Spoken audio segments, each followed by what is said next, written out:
A meta de inflação foi reduzida para 4,25% em 2019 e depois para 4% em 2020, e justamente quando o Plano Real está fazendo 23 anos. E o Brasil acabou de vencer um surto inflacionário que levou a taxa a 2 dígitos no final de 2015 e começo de 2016. Quem está aqui é Pedro Malan. Ele foi ministro da Fazenda por 8 anos, antes disso foi presidente do Banco Central, foi o negociador que conseguiu resolver o problema da dívida externa deixada pelos governos militares, fez carreira no IPEA, é doutor em economia pela Universidade de Berkeley. Hoje é presidente do Conselho Consultivo Internacional do Itaú Unibanco. A entrevista é sobre esse momento da economia e questões mais permanentes do Brasil. Malan, 23 anos. Naquele 1º de julho de 94... havia muita dúvida se seria mais um plano fracassado, a gente já tinha tantos planos fracassados, ou se seria o começo do futuro, né, daquele futuro da moeda. E até agora estamos aí, com sustos, né, como a gente acabou de viver. Que avaliação você faz desse momento? Miriam, olhando em perspectiva, eu acho que foi um ponto de inflexão importante para a economia brasileira. E já tem 23 anos, como você notou, uma durabilidade maior que a do próprio regime militar, que foram apenas 21. E eu estou com uma esperança, que eu tenho certeza que não é de todo insensata, que a esmagadora maioria da população brasileira percebeu que a preservação da inflação sob controle é de seu interesse. É de interesse dos assalariados, é o interesse desses que recebem transferências diretas de renda, porque ela preserva o poder de compra sobre bens e serviços da renda que recebe. E eu acho que foi um enorme ponto de inflexão, porque a nossa experiência de inflação nas décadas anteriores foi extraordinariamente peculiar. De 1950 até 1980, nós não tivemos nenhum ano de inflação abaixo de 10%. A média foi, dependendo do índice, quase 30% ao ano. A partir de 1980, passou de 100%, 200 e quase 250% no último ano do governo militar, 1000% em 88, 89%. 2.500% ao ano em 93, quando o real foi concebido. O fato é que, desde então, nos últimos 23 anos, nós só tivemos 3 anos de inflação superior a 10%, o primeiro ano calendário depois do real, 95, quando chegou a 22%, os 12,25%, grandes receios em relação ao que faria um governo de oposição se poder chegasse na virada de 2002 para 2003, e esse agora que você se referiu, os 10,7% da virada. O resto todo foi inflação de 1 dígito, e eu acho que a decisão de hoje, por exemplo, mostra a importância de um senso de perspectiva pela lei, regime de metas de inflação. O governo não é o Banco Central, é o governo, através do Conselho Monetário, onde estão o ministro do Planejamento, o presidente do Banco Central e o ministro da Fazenda, eu presumo que, ouvido o presidente, define a meta de inflação e dá ao Banco Central autonomia operacional para tentar caminhar e atingir o centro da meta. Isso é muito importante. Agora, tão importante quanto isso, uma coisa que nós aprendemos desde o pós-real, digamos assim, é que é possível você derrotar uma hiperinflação.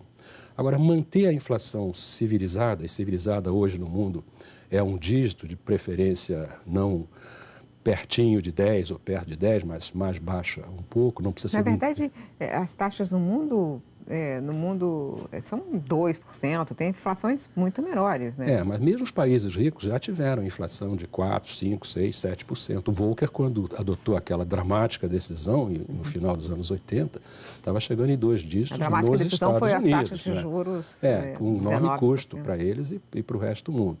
Então, eu sempre dizia, logo depois do real, e quando me diziam, a inflação acabou, não é mais um problema, e eu dizia assim, olha, ela não é o que foi definitivamente incorporado ao patrimônio, ao DNA da sociedade brasileira, ao nosso patrimônio histórico, e nunca mais precisamos nos preocupar com ela. A inflação exige atenção e cuidado permanente. E nós vivemos essa experiência no período recente. Quando o governo anterior achou que não tinha problema nenhum ficar no teto da meta, ou pequeno superar o teto da meta, como nós superamos em muito, à custa de congelamento de preços de gasolina, diesel, preço de energia elétrica, uma coisa insustentável que tem que ser corrigida depois e que levou aos 10,7%, ela exige atenção permanente. E mais importante, que eu acho que o debate atual está, eu espero, mostrando, é impossível discutir política monetária dissociadamente da sua relação com política fiscal e expectativas, não só quanto ao curso futuro dos preços, que o Banco Central faz bem em tentar sinalizar que vai tentar trabalhar naquela direção, mas todo e qualquer economista minimamente informado sobre o Brasil sabe da dependência de política monetária e política fiscal e situação fiscal. Abriu aí dois caminhos nos quais eu quero explorar esses dois caminhos. Primeiro, política monetária, segundo, política fiscal, a ligação entre elas, ou seja, né, a taxa de juros, os gastos públicos. Mas o André Lara Rezende esteve aqui na semana passada e ele está no meio de um debate. Você mesmo teve uma reunião, teve um debate com ele essa semana, participou de um seminário com ele no INSPER. E a discussão ele fala que a taxa de juros no Brasil está errada, a política monetária está errada, ele discute a política de meta de inflação como uma nova ortodoxia, que custa muito caro ao país, e que ele levanta uma questão que todo brasileiro tem como senso comum. A taxa de juros do Brasil é alta demais por tempo demais. E isso é muito pesado para o país carregar. Eu sei que esse debate é complicado, se entrar pelo lado muito teórico, a gente não consegue vencer, nem se comunicar. Mas eu queria que você me dissesse o que você acha desse debate, dessa provocação do André. Uma boa provocação? É o momento de discutir isso? Ele se sentiu um pouco tolhido, ele falou aqui, no debate pelas críticas das pessoas com as quais ele tem identidade de pensamento. Olha, eu tenho uma profunda admiração pelo André e não é de hoje, é de longa data. Eu escrevi na apresentação de um livro dele, o Devagar e Simples, que era Como o Limite do Possível, e esse agora, são importantíssimas contribuições ao debate.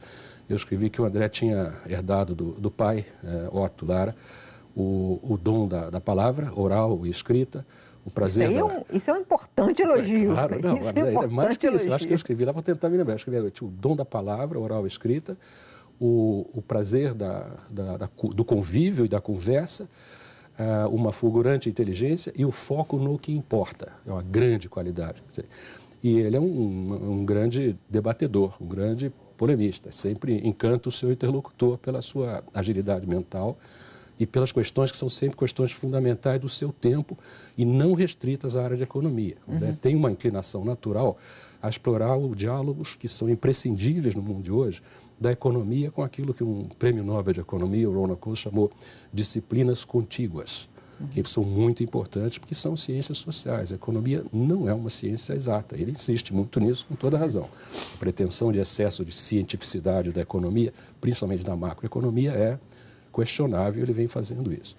Dito isso, eu acho que ele está levantando um debate importante. Esse último livro dele, cuja leitura eu recomendo a todos, tem uma fascinante discussão, a qual ele volta ao final. O livro tem uma unidade que não parece à primeira vista, mas tem, mesmo que tenha alguns capítulos mais técnicos no final, que a gente não tem sentido falar aqui agora, mas ele começa lá com um debate que continua presente no Brasil de hoje, passados 70 e poucos anos, que é o debate lá final dos anos 30, início dos anos 40 em particular, entre aqueles que achavam que o Estado, o setor público, suas empresas, seus bancos, teriam que ter um papel fundamental no desenvolvimento econômico e social do país, e aqueles que insistiam de que, sem questionar isso, que é muito importante, ele mostra isso com clareza na posição do Dan, escrito na época, sem questionar isso, é que tem que ter uma preocupação fundamental com a elevação da produtividade, com questões de formação de capital humano, com preocupações com eficiência operacional do Estado naquilo que fosse fazer, e que ele não podia chamar a si toda e qualquer incumbência, porque elas podiam exceder as suas capacidades, né? Eu entendo, esse debate é super importante, até porque a gente percebe nesse capítulo inicial que o DNA de uma separação no Brasil na área econômica, se é com mais Estado ou com o Estado como regulador, mas não como ele fazendo o desenvolvimento, né? Isso permanece presente. Mas uma parte do do debate dele é bem conjuntural. É se as nossas taxas de juros estão altas demais e se a meta de inflação é a melhor. Isso no momento em que a meta de inflação acaba de entregar ao país um número bom, né? Ele acabou de entregar ao país a redução da inflação. Ele está errado ou está certo quando ele aponta o dedo nessa direção? Não, ele mostra que a questão é controvertida pela sua própria natureza, daí a importância do debate. Eu acho que mostra, mas isso chamou menos atenção, embora ele é bom economista, ele chamou atenção em várias ocasiões, inclusive nas entrevistas à imprensa que deu promovendo o livro, da importância do equacionamento numa perspectiva de longo prazo do desequilíbrio fiscal estrutural que nós temos no Brasil. Nós temos um excesso de desejos, planos, intenções, no terrível jargão dos economistas, ex ante, que excedem de muito a capacidade de serem atendidos sem elevações contínuas da carga tributária. Nós temos uma propensão, pelo jeito que nós estruturamos assim a nossa tentativa de fazer uma sociedade moderna, a ter intenções, desejos de gastos que tendem a fazer o gasto público crescer, como fez nos últimos anos, acima do crescimento da economia, acima da inflação e acima da arrecadação. E essa combinação não é sustentável. Esse é o debate atual. E mira, agora, já que você tocou com esse quadro de gastos tão fortes, exigência tão grande sobre as contas públicas, o déficit do país, as taxas de juros podem ser reduzidas fortemente ou é preciso primeiro dar alguma luz ou alguma direção para esse desequilíbrio estrutural das contas públicas? Não, as coisas não são... O que vem antes? Ele, na entrevista, excelente entrevista que ele deu a você, que eu vi há uns dias atrás, ele diz que um dos problemas mais sérios da economia, o Hicks tem um livro excelente sobre isso, chamado sobre a causalidade, é sobre quais são as relações de causa e efeito, as consequências. E, no fundo, no mundo real que nós estamos vivendo, coisa que eu aprendi de longa data, a ação política, ou ação de política econômica, ela é sempre uma resposta assim, a teias de circunstâncias. E nestas teias de circunstâncias estão fatos, a evidência empírica, mas também estão assim crenças e valores de uma sociedade, interesses conflitantes e avaliações que a sociedade faz do desempenho daqueles que estão responsáveis pelo governo. Portanto, é sempre algo que tem que estar em permanência. Daí a importância do debate. E eu acho que a vantagem desse debate que o André Tal, como está propondo, e teve uma excelente discussão no INSPER com o Marcos de Boas, Samuel Pessoa, anteontem em São Paulo, de muitos que eu acho que se seguirão, é que eu acho que o Brasil está começando a entender um pouco mais a natureza verdadeira dos desafios a enfrentar, que tem a ver com um problema que não é conjuntural, a gente não vai resolver, não tem uma espécie assim de uma reforma monetária que vai resolver o problema. O Banco Central sozinho não vai equacionar esse problema. Mas para responder a sua pergunta, tem espaço para ter uma redução de taxa de juros? Tem, inclusive para a continuidade. Ela veio lá de 14,25 para 10,25 hoje. Ela pode estar perfeitamente muito abaixo de uma faixa de um dígito. E se nós conseguirmos dar a entender, restabelecer um mínimo de confiança que nós, brasileiros, seremos capazes de equacionar numa perspectiva de médio e longo prazo, que não tenhamos ilusões. A situação de desequilíbrio que nós chegamos a tal ordem, que ela só começará a estar sendo equacionada já no início da próxima década. Temos uma longa travessia a fazer aqui, numa situação muito difícil. Né? Eu quero falar sobre essa travessia no próximo bloco. Eu volto daqui a pouco, estou entrevistando hoje Pedro Malan. Pedro Malan é que está no programa hoje. Malan, a gente está falando dos desafios do Brasil, né? Os desafios fiscais. A gente tem uma dívida interna, a dívida pública que subiu muito. Chegou a 70% do PIB e vai continuar subindo porque o governo está tendo déficit. No final da década de 80, a gente estava assombrado pelo risco do colapso da dívida, né? E aí veio dívida externa, mas você tinha um medo de uma dívida interna que crescia muito com o overnight. Aí veio o plano Collor, que foi aquela coisa horrorosa. Agora, a dívida interna cresce muito novamente e sem perspectiva de cair no curto prazo. Como que a gente vai enfrentar esse problema? Quer dizer, você está falando de resolver os problemas de longo prazo, mas nesse contexto não dá para resolver. Não, eu acho que dá para resolver, sem ilusões que dá para fazê-lo num período curtíssimo de tempo por um ato de vontade política. Lembra que lá em 1998, setembro, nós dissemos uma linguajar muito parecido que foi usado na Carta Compromisso ao Povo Brasileiro de 22 de junho de 2002, onde o candidato, então, Lula, assinou, e o parágrafo relevante daquela carta dizia assim, o compromisso que ele, ao assinar, estava assumindo com fazer o esforço fiscal necessário para estabilizar a dívida pública e a colocá-la numa trajetória declinante, com preservar a inflação sob controle, respeitar contratos. Aquilo teve um efeito importante junto com a composição da equipe econômica que o Palocci formulou, levando para lá o Joaquim Levy, o Marcos Lisboa, o Murilo Portugal. E ele fez isso no primeiro momento, né? A dívida realmente diminuiu, estabilizou, a inflação estabilizou, o presidente Lula, que a gente está falando. E aí, agora, no governo da presidente Dilma, a dívida começou a subir, houve as pedaladas e agora ela está de novo numa trajetória crescente. Porque ali se acreditou na ideia de que, de novo, de dobrar a aposta no que o Estado, através de seus bancos, suas empresas, era capaz de acelerar o processo de crescimento, sem muita preocupação com os riscos de aceleração da inflação, endividamento excessivo do setor público, de reações de investidores a um excesso de intervencionismo na economia. Ali foi uma decisão equivocada tomar. E as consequências dessa decisão equivocada, por anos, pré-2014, nós estamos pagando o preço agora. Até agora. O curioso é que a gente estava falando antes o debate que o André revisitou de 44, em que tinha uma corrente que achava que era desse jeito que conduzia a economia, sem se preocupar com as contas públicas, sem se preocupar com a inflação, e a gente teve inflação alta e contas públicas subindo novamente. Mas olha, Miriam, eu acredito que as pessoas derivam lições de um aprendizado. O Brasil aprendeu com as experiências do Cruzado, do Bresser, do Verão, Collor I, Collor II, quando do Real. Eu vi uma profunda reflexão ali de anos sobre como lidar com aquela situação. Aqui agora a minha esperança, eu não sei se ela é ingênua, espero que não seja, é que aos poucos está se configurando no debate público no Brasil uma melhor percepção da natureza do problema, que sem enfrentá-lo... Então, será que estamos mesmo melhorando? Porque a sensação que eu tive na margem estamos. Na margem. Essa palavra mágica que salva vocês todos economistas. Mas acontece que a verdade é que na discussão da reforma da Previdência, o que eu vi é que tinha o grupo que não queria fazer a reforma, negava a existência do problema. Quando nega a existência do problema, não é que chegou... não é que acerta, tem acordo sobre o diagnóstico, mas tem soluções diferentes. Não, negavam a existência de um problema do déficit da Previdência. Então, nós não estamos caminhando bem no debate.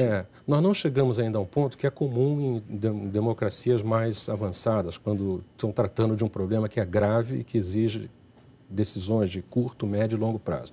Que é a primeira coisa que um grupo encarregado de discutir uma questão deveria ser pôr-se de acordo sobre os números básicos que estão em discussão. Qual é a natureza do problema a ser enfrentado?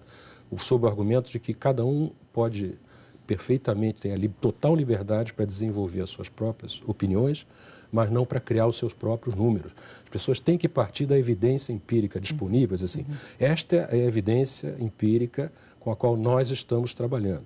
Porque quando não há acordo sobre isso, é como você diz, cada um trabalha com seus próprios números, diz que não existe déficit nenhum, pelo contrário, é um superávit. Aí fica difícil você convergir para encontrar uma solução de médio e longo prazo. E agora, nesse momento, a gente está saindo devagar e dolorosamente de uma recessão, mas a situação política se deteriorou muito. A economia tem alguns pontos fortes, né? Ela tem os números externos estão bons, a inflação baixou, os juros estão caindo, tem alguns pontos positivos e uma grande tragédia social que é o desemprego de 14 milhões de pessoas, né? Você gosta de falar sempre das grandes questões, ou seja, das questões mais permanentes do país. Mas vou cometer a ousadia de te perguntar o que você acha que vai acontecer agora, como é que a gente vai sair desse atoleiro no qual a gente entrou?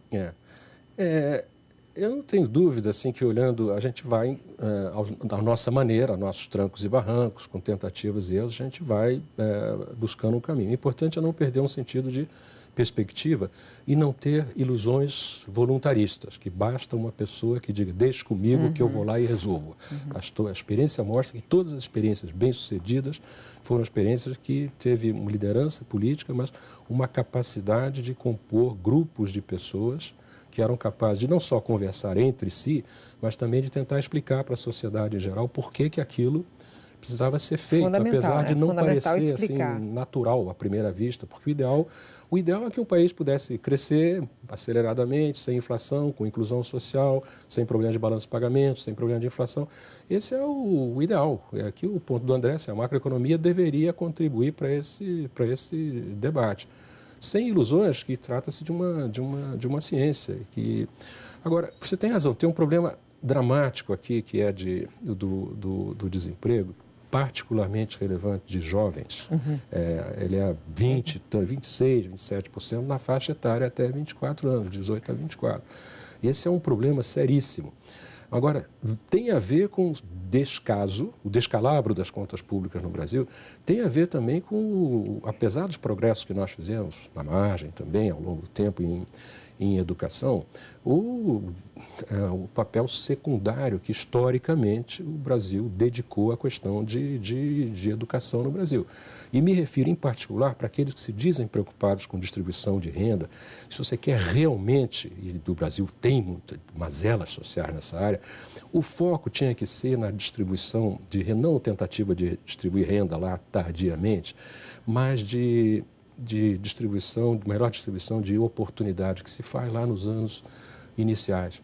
O secretário estadual de Educação, aqui o César Benjamin, outro dia numa entrevista, ele disse, um jovem que aos 8, 9 anos de idade não dominou a escrita, a fala, o português e noções básicas de matemática, já é um excluído. Não é que tende a ser ou pode vir a ser, não, já é. E no mundo moderno é provavelmente verdadeiro isso. E nós tínhamos, até muito pouco tempo atrás, isso está mudando agora, está mudando com a reforma da base curricular do ensino médio, que vai lidar, eu espero, com a carnificina que é hoje, quase metade dos que lá deveriam estar não estão, mais de 40% daqueles que entram não saem. Você tem um subtítulo do seu último livro, que eu acho lindo, A Verdade é Teimosa, o subtítulo é Futuro Adiado. Nós, com frequência, às vezes adiamos por alguns anos o nosso futuro por dificuldade em nos pormos de acordo sobre o que é fundamental. E o fundamental só para terminar, liberdades individuais, justiça social com foco em igualdade de oportunidades e maior eficiência operacional do setor público e maior produtividade no setor privado. Isso devia ser o nosso objetivo como sociedade permanente. Tá certo.